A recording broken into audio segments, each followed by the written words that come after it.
tu na khan ai tam aron tale thinawa phuna sa thai ve ki tarang khian turu takani turu tak aron no le hal me he rap thao tu lom lut tu lom lut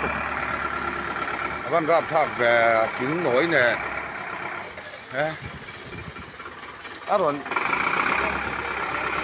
atak na ki sang si e ola clear tu te in zava in chibele vekule hei tun tuma hianin kelal nga khena petrol pump nga zel bola lungtla la khop maya vein hi niria thlasari sani som hi parok ania chuan Aizawl District Disaster Management Authority ruam na in aram chan dan anga then fine ha thoni dona ti chuan Aizawl Traffic SP chuan then fine na tho chung hianin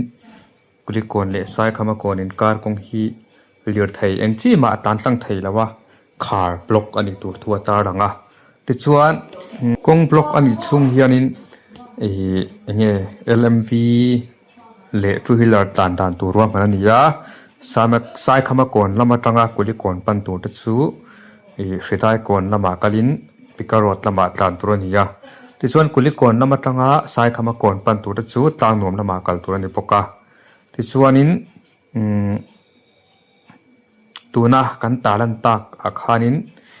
MMV chin chung lam tlan phal ani lawani kha pengwar nan kan lo hrewe hrim do ania alo omani aturu ni hey rap thak du kan phur dur mai lom le bon lu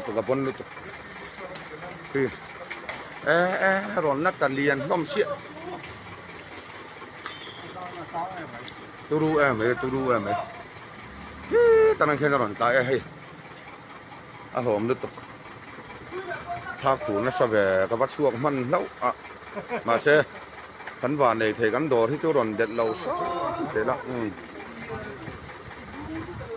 ki ron la ta mai lom lu tu